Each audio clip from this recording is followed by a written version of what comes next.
Hello दोस्तों, आप सबको पार्ट थर्ड महामैराथन हिंदी क्लास में फिर से स्वागत है। जो हम पिछले वीडियो में देख चुके हैं 1 से 120 क्वेश्चन तक देख चुके हैं। अब ये पार्ट लास्ट है जो 121 से चलेगा। और ये हिंदी का सुपरा साफ जो एक ही वीडियो में है। इसमें आपको एनसीईआरटी और प्लस एससीईआरटी जो इस बार जो बिहार बोर्ड एससीईआरटी से जो क्वेश्चन उठा रहे हैं इसका भी क्वेश्चन का इसमें संग्रह किया गया है। चलिए दोस्तों देखते हैं पहला क्वेश्चन। शिक्षा और संस्कृति पाठ में गांधी जी ने बढ़िया शिक्षा किसे कहा है? अक्षर ज्ञान को या अहिंसा प्रतिरोध को या तकनीकी ज्ञान को या विदेशी भाषा को? गांधी जी ने बढ़िया शिक्षा किसे कहा है दोस्तों? तो अहिंसा प्रतिरोध को बढ़िया शिक्षा बताए हैं। ये भी बीबीआई क्वेश्चन है।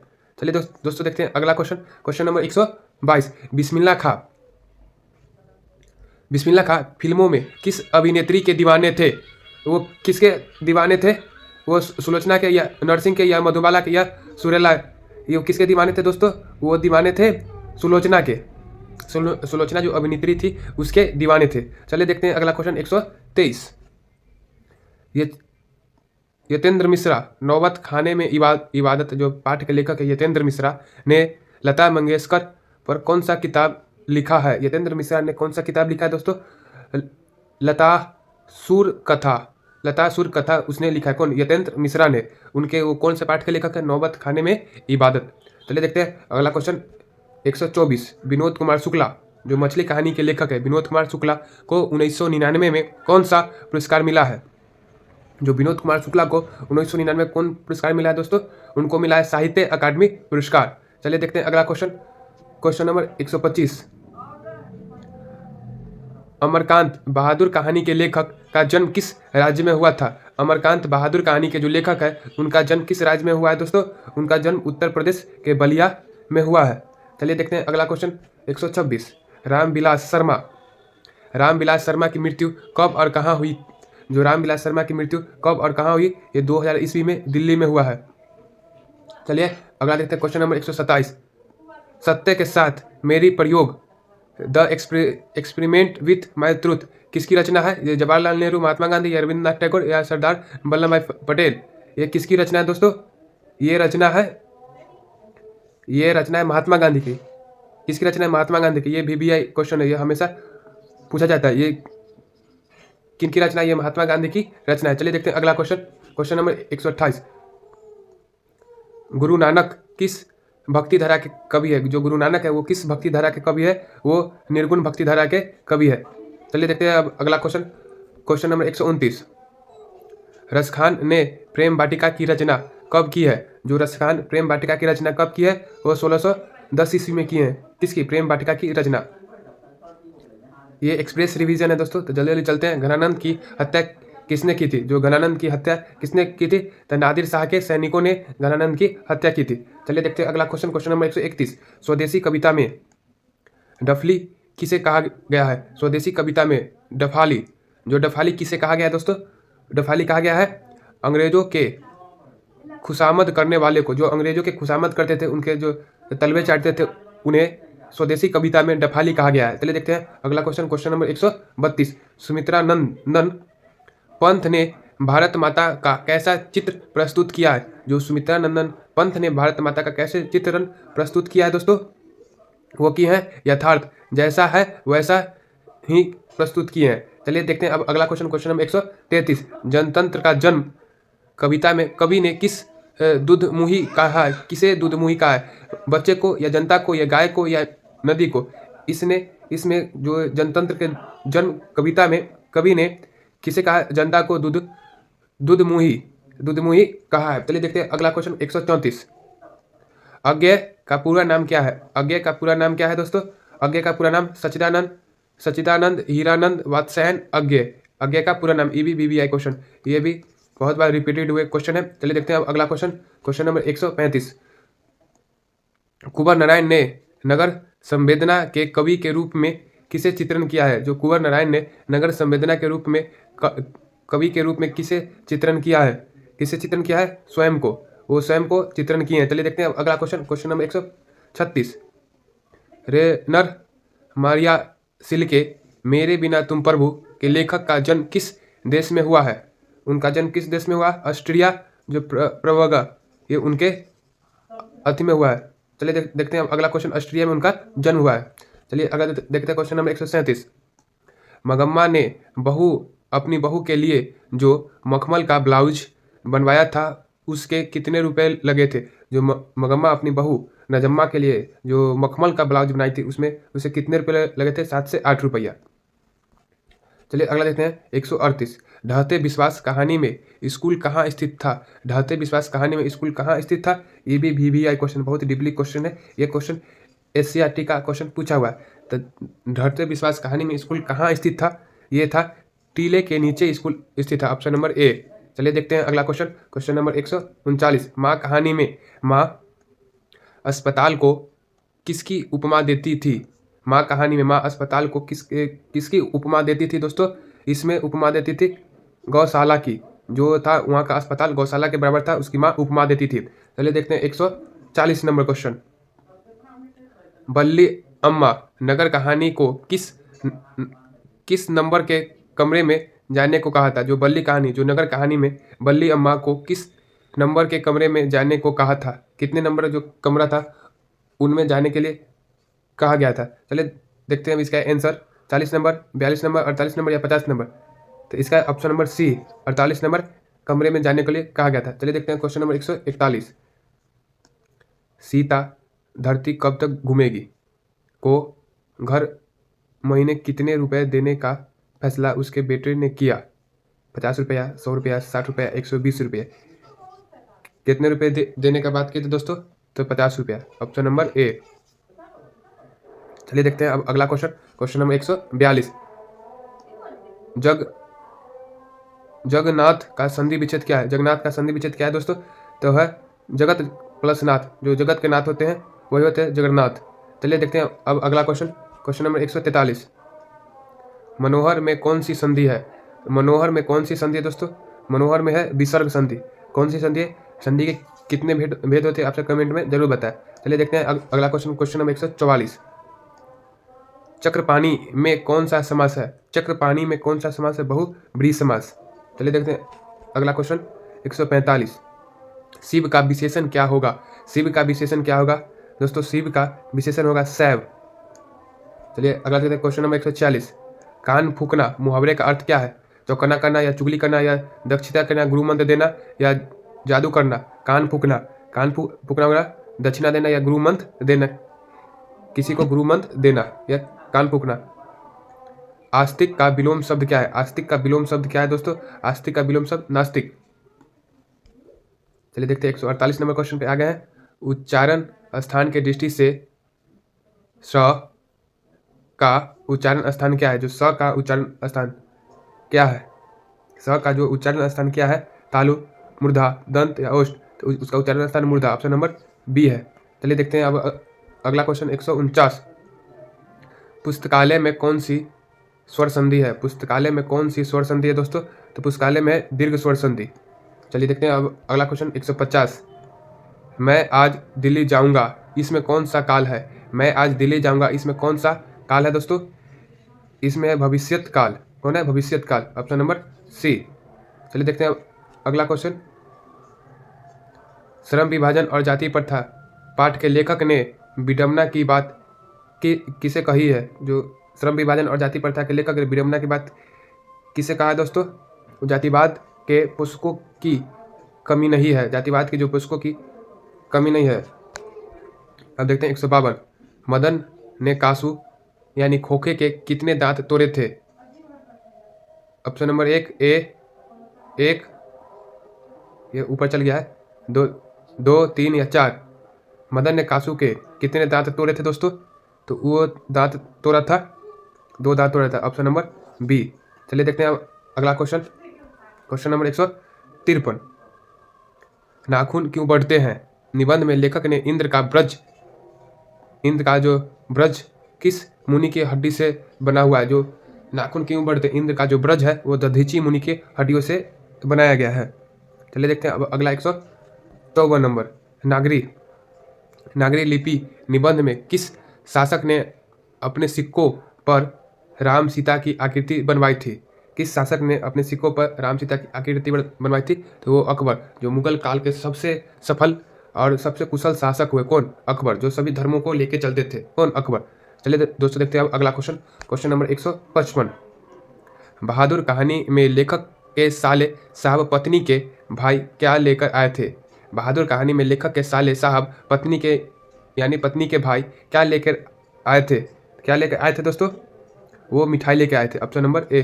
कोई भी जाता है तो मिठाई लेकर नहीं जाता है, ऐसे भी याद कर सकते हैं।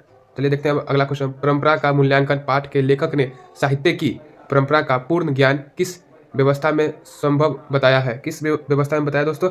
ऑप्शन नंबर बी, समाजवादी व्यवस्था। ऑप्शन नंबर सी, जीत जीत में निरखत हूँ पाठ में बिरजू महाराज ने अपनी सारदगी मतलब शिष्यों में किसे सबसे प्रिय बताया है? जीत जीत में निरखत हूँ किसे प्रिय बताया दोस्तों? तो श्रावस्ती को सबसे प्रिय बताया। Option number A. चलिए देखते हैं अगला क्वेश्चन 198। अभिनव पाठ में लेखक ने लास तुर्ज में कितने दिनों तक रहकर साहित्य सृजन किया था? अभिनव पाठ के जो लेखक जो लास तुर्ज में कितने दिनों तक रहकर जो किए थे? वो 19 दिन तक। Option number B. चलिए देखते हैं अब अगला क्वेश्चन।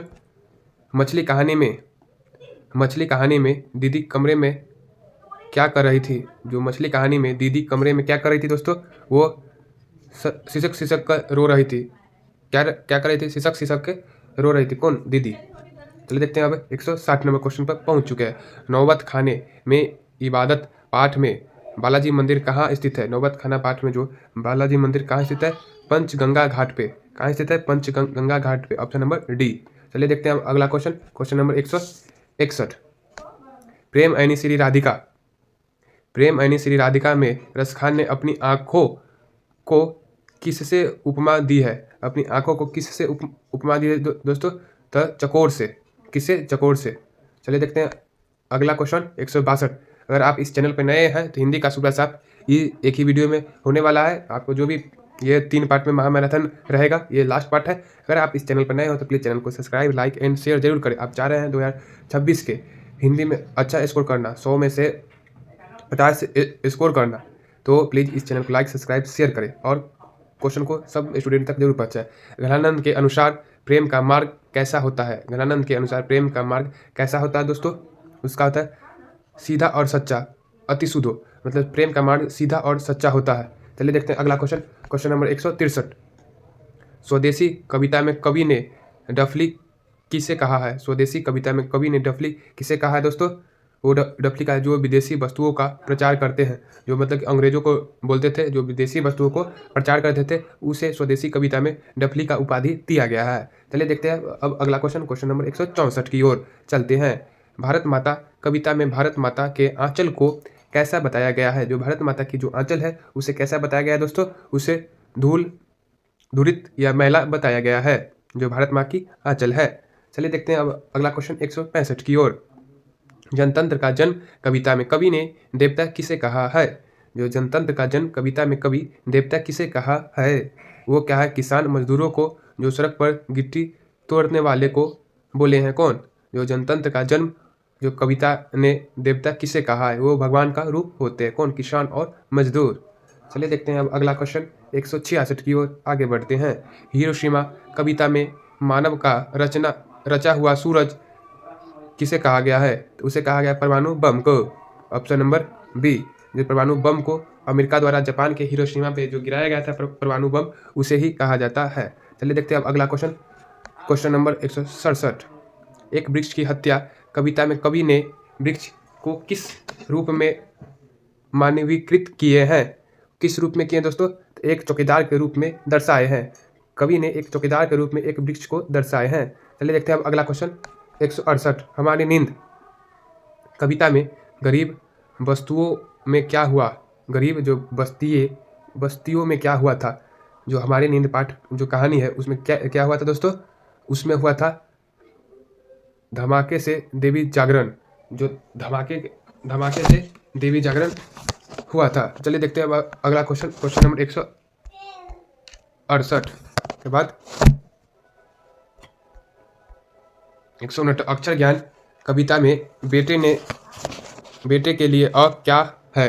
बेटे के लिए अ क्या है दोस्तों? अ है क्या? माँ की गोद में बैठा हुआ बेटा। माँ की गोद में बैठा हुआ बेटा अ है। चलिए देखते हैं अब अगला क्वेश्चन 170 की ओर प्रस्थान करते हैं। लौट कर आऊँगा फिर कविता में कवि किस पक्षी के रूप में जन्म लेने की इच्छा नहीं जताते हैं, मतलब कि पक्षी के किस पक्षी के रूप में इच्छा नहीं लेने की जताते, जो तोता को सब उसकी उम्र होती है 140 वर्ष, लेकिन उसको कैद करके उसको इसलिए जो लेखक है वो तोता में जन्म लेने की इच्छा को नहीं जताए हैं। चलिए देखते हैं अब अगला क्वेश्चन नंबर 171। दही वाली मगम्मा कहानी में मगम्मा से क्या चाहता था, मगम्मा से क्या लेना चाहता था, दही, दूध, पैसा या कर्ज के रूप में या जमीन, क्या लेना चाहता था दोस्तों, तो वो पैसा कर्ज के रूप में मांग रहा था। कौन? रंगरप्पा। चलिए देखते हैं अब अगला क्वेश्चन नंबर 172 की ओर। ढहते विश्वास कहानी में बाढ़ का पानी रोकने के लिए गांव के लोग किस बांध को मजबूत करने का प्रयास कर रहे थे, जो हीराकुंड बांध, दहलिया बांध या भखरा बांध या टिहरी बांध को, किस बांध को टाइट कर रहे थे, तो दहली बांध को टाइट कर रहे थे। ऑप्शन नंबर बी को टाइट कर रहे थे। चलिए देखते हैं अगला क्वेश्चन 173 की ओर प्रस्थान करते हैं। माँ कहानी में मंगू की बड़ी बहन का नाम क्या था, जो माँ कहानी है बहन का क्या नाम था, उसका नाम था कुमु या कुसुम या पुष्पा या राधा। क्या नाम था दोस्तों? उसका नाम था कुमु। क्या? Option number A. चलिए अब अगला क्वेश्चन देखते हैं 174 की ओर प्रस्थान करते हैं। नगर कहानी में मदुरै को अंग्रेजी में क्या कहा जाता था, अंग्रेजी में क्या कहा जाता था दोस्तों? ये मदुरा कहा जाता था। चलिए देखते हैं अब अगला क्वेश्चन 175। धरती कब तक घूमेगी कहानी का प्रमुख देश क्या है, धरती कब तक घूमेगी कहानी का प्रमुख संदेश क्या है, जो संदेश उसका क्या दिए थे, वो उपयुक्त सभी, जो संयुक्त परिवार पर विघटन, नारी की प्रवरसता या बुजुर्गों की उपेक्षा, ये सब दिए थे। कौन? धरती कब तक घूमेगी। ये भी VBI क्वेश्चन है, ये आने की 100% की गारंटी है। चलिए देखते हैं अब अगला क्वेश्चन 176। अंत्योष्टि का संधि विच्छेद क्या होगा, अंत्योष्टि का संधि विच्छेद क्या है, उसका संधि विच्छेद है अंत्य जो इष्टि। क्या? अंत्योष्टि। Option number A. चलिए देखते हैं अब अगला क्वेश्चन 177। पंचवटी में कौन सा समास है, जो पंचवटी है उसमें कौन सा समास है दोस्तों? उसमें समास है बी, द्विगु समास। चलिए अब अगला देखते हैं अगला। सिर उठाना मुहावरे का सही अर्थ क्या है, सिर उठाना मुहावरे का सही अर्थ क्या है? किसी के सामने आप सिर उठाते उसका मुहावरे का अर्थ है विरोध में खड़ा होना, किसी के विरोध में हम खड़ा हो जाते हैं। चलिए देखते हैं अब 179 क्वेश्चन नंबर। जो इंद्रियों द्वारा न जाना जा सके के लिए एक शब्द क्या है, जो इंद्रियों द्वारा न जाना जा सके उसके लिए एक शब्द है आरोगोचर, अगोचर। क्या? अगोचर। Option number B. चलिए देखते हैं अब अगला क्वेश्चन नंबर 180। साधु का स्त्रीलिंग रूप है, जो साधु का स्त्रीलिंग रूप क्या है दोस्तों? यह है साध्वी। साधु का स्त्रीलिंग रूप क्या है? साध्वी। चलिए अब अगला क्वेश्चन देते हैं। नौबत खाने में इबादत पाठ में बिस्मिल्लाह खां खुद से क्या मांगते थे, वो खुद से क्या मांगते थे दोस्तों? सच्चे सुर की नेमत मांगते थे। चलिए गांधी जी की दृष्टि से उदारता और बढ़िया शिक्षा क्या है, गांधी जी की दृष्टि से क्या है बढ़िया शिक्षा? जो अहिंसा या प्रतिरोध। चलिए अगला लेते हैं श्रम विभाजन और जाति प्रथा पाठ में मूल्यांकन क्या है, जो श्रम मूल्यांकन क्या है दोस्तों? तो उसमें मूल्यांकन है पत्रिका। क्या है? पत्रिका। चलिए देखते हैं अब अगला क्वेश्चन नंबर 184। 20 के दांत कहानी में गिरधर लाल कौन है, 20 के दांत कहानी में गिरधर लाल कौन है दोस्तों? गिरधर लाल है मदन के पिता। चलिए देखते हैं अब अगला क्वेश्चन नंबर 185। मैक्स मुलर के अनुसार सच्चे भारत के दर्शन कहाँ हो सकते हैं, सच्चे भारत के दर्शन कहाँ हो सकते हैं? तो ग्रामीण भारत में सच्चे भारत के दर्शन हो सकते हैं। चलिए देखते हैं अगला क्वेश्चन। हजारी प्रसाद द्विवेदी ने साहित्य अकादमी पुरस्कार किस रचना पर जीता, जो साहित्य अकादमी पुरस्कार किस रचना पर जीता दोस्तों? तो आलोक पर्व पर उसे साहित्य अकादमी पुरस्कार मिला था। चलिए देखते हैं अब अगला क्वेश्चन नंबर 187। बहादुर कहानी में लेखक के घर में कितनी नियतनता आवश्यक थी, कितनी आवश्यक थी दोस्तों? तो वो नौकर की उनके घर में बहुत जरूरी थी। बिस्मिल्लाह खां रामविलास शर्मा के अनुसार भारत की राष्ट्रीय क्षमता के पूर्ण विकसित किस व्यवस्था में संभव है, वो समाजवादी व्यवस्था पर संभव है। समाज का विकास होगा तभी पूरे देश का विकास हो पाएगा। चलिए देखते हैं अब अगला क्वेश्चन नंबर 189। घनानंद अपनी प्रेमिका सुजान को संबोधित करते हुए क्या कहते हैं? क्या कहते हैं दोस्तों? वो अनजाना। वो क्या है? Option number C. चलिए देखते हैं अगला क्वेश्चन 190। स्वदेशी कविता में खिरसाताना किसे कहा गया है? किसे कहा गया? क्रिश्चियन या ईसाइयों को कहा गया है? Option number C. चलिए देखते हैं अगला क्वेश्चन। सुमित्रा नंदन पंत ने मिट्टी की प्रतिमा उदासीन किसे कहा है? किसे कहा है दोस्तों? ऑप्शन नंबर सी, भारत माता को। चलिए देखते हैं अगला क्वेश्चन। Question number 192। जनतंत्र का जन्म कविता में सदियों की ठंडी बुझी राख सुगबुगा उठी, यह किसका प्रतीक है? यह किसका प्रतीक है दोस्तों? यह क्रांति का प्रतीक है, जो किसी के विरोध किया जाता है। हिरोशिमा कविता में मानव का रचा हुआ सूरज मानव को ही क्या बनाकर सोख गया? क्या बनाकर सोख गया दोस्तों? मानव ही मानव को क्या बनाकर सोख जाता है? तो वो भाप बनाकर। जो हिरोशिमा में परमाणु बम जो गिराए गए थे, उसी कारण उसके टेम्परेचर हाई के कारण सभी मानव भाप में बदल गए थे। चलिए देखते हैं अब अगला 194 नंबर क्वेश्चन। कुंवर नारायण ने बूढ़े चौकीदार वृक्ष को हमेशा कहाँ तैनात किया था? घर के अंदर, घर के दरवाजे पर, या खेत में, या जंगल में? वो कहाँ तैनात किए थे दोस्तों? घर के दरवाजे पर। चलिए देखते हैं अगला क्वेश्चन 195। हमारी नींद कविता में अत्याचारी का शाब्दिक अर्थ क्या है? अत्याचारी का शाब्दिक अर्थ क्या है? सुविधा भोगी। सुविधा कविता में, हमारी नींद कविता में अत्याचारी का शाब्दिक अर्थ क्या है? अत्याचारी का शाब्दिक अर्थ है सुविधा भोगी। चलिए देखते हैं अगला क्वेश्चन 195। अक्षर ज्ञान कविता में ख से क्या शुरू होता है? अक्षर ज्ञान कविता में ख से क्या शुरू होता है दोस्तों? ख से खरगोश। चलिए अगला देखते हैं। मंगम्मा मिठाई किसके लिए ले जा रही थी? मंगम्मा मिठाई किसके लिए ले जा रही थी? पोते के लिए। चलिए अगला देखते हैं क्वेश्चन नंबर 198। ढहते विश्वास कहानी में गुण निधि कहाँ से लौटा था? कहाँ से लौटा था दोस्तों? कटक से। Option number A. चलिए देखते हैं अगला क्वेश्चन। मंगू की उम्र क्या थी? मंगू की उम्र क्या थी? तो 12 वर्ष। Option number C. चलिए ये लास्ट क्वेश्चन। नगर कहानी में पपाती को शहर क्यों लाया गया था? पढ़ाने के लिए, या इलाज के लिए, घुमाने के लिए, सिनेमा देखने के लिए? कहाँ लाया गया था दोस्तों? तो इलाज के लिए। Option number B. चलिए दोस्तों, आप सभी को ये मैराथन अच्छा लगा होगा तो प्लीज़ 2026 को जो हिंदी का पेपर होने वाला है उससे पहले ये तीनों मैराथन वीडियो को देख के जाए, और ये छोटे छोटे पार्ट में बांटा गया कि आप एक ही मैराथन में बोर ना हो जाए। चलिए दोस्तों, फिर मिलते हैं सोशल साइंस के न्यू मैराथन में। तब तक धन्यवाद।